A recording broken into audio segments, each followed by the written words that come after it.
that song was Anino.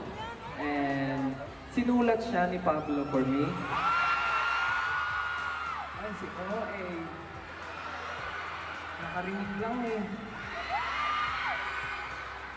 Nagsabi ako sa kanya ng song na feeling ko yung message na gusto kong sabihin sa inyo. And tamang-tama yung kantang sinulat niya. And sabi niya, sobrang bagay daw sa akin yung kanta. Pero hindi niya alam, bagay rin naman sa kanya. But, yeah.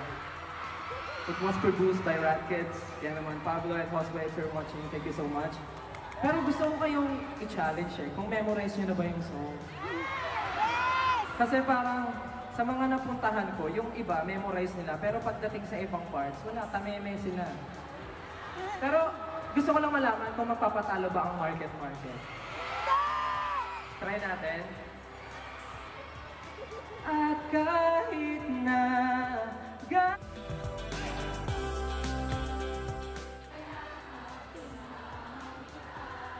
wag nang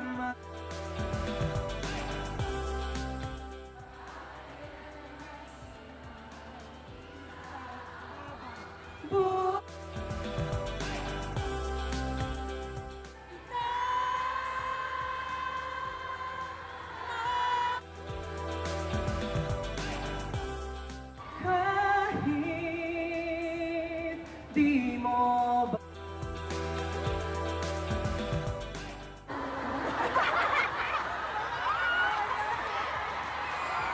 alam mo, magtataka yung mga nagsha-shopping dito. Anong meron sa baba? Bakit parang mga umuungol na mga na kabayo yung mga nasa baba. Pero thank you. Kasi talagang pinatunayan nyo na ready kayo sa karaoke challenge with me. Gusto niyo ba next time magkaroon tayo ng karaoke challenge? Okay. Pero dahil nga, meron akong isang surprise, di ba, sa inyo?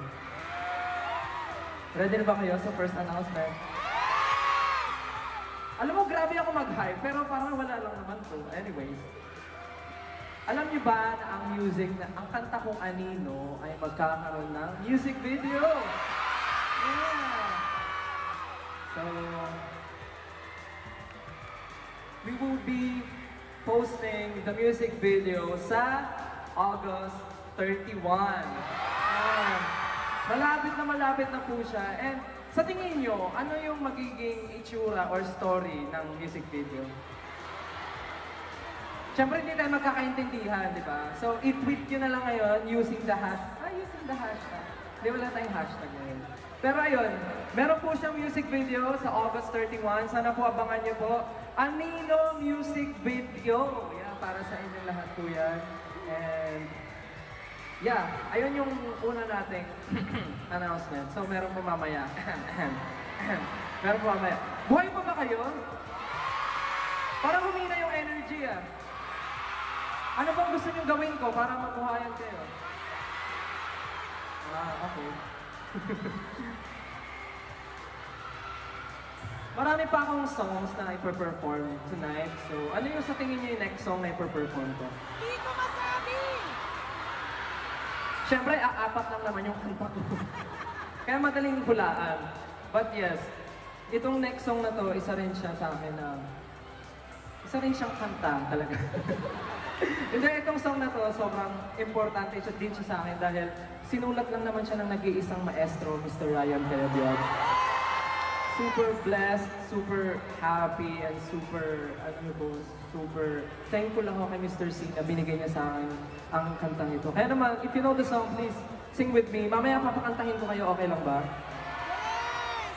Total, parang game na game naman kayo makikanta. Okay lang ba? Market, okay lang ba? Okay, so this song is, di ko masabi.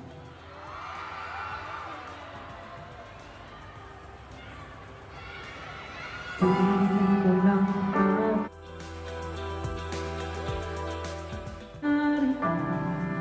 itong kaibigan mahalaga lagi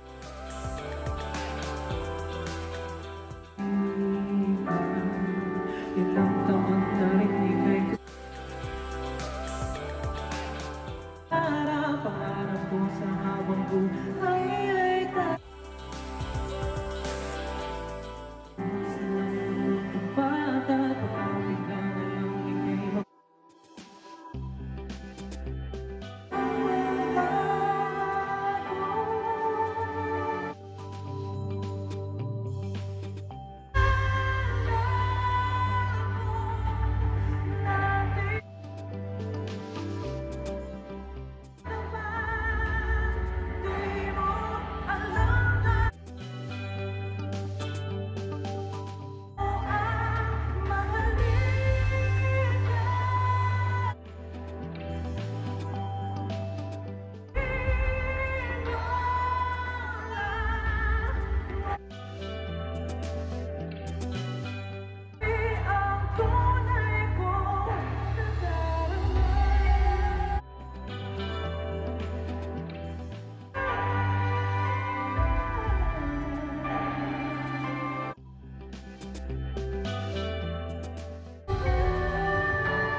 pangarap ko sa habang buhay. Umiiwasan ang tawag kapagkat pagkabigla na lang. Kaya gumabago ako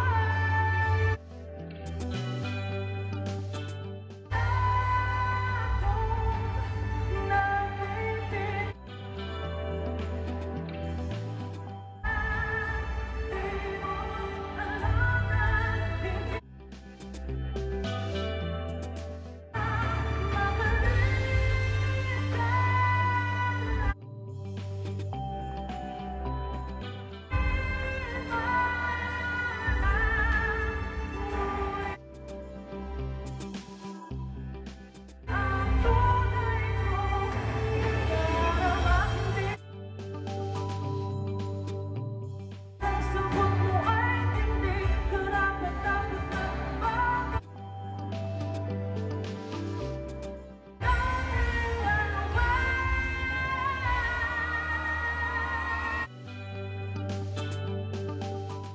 Sing with me.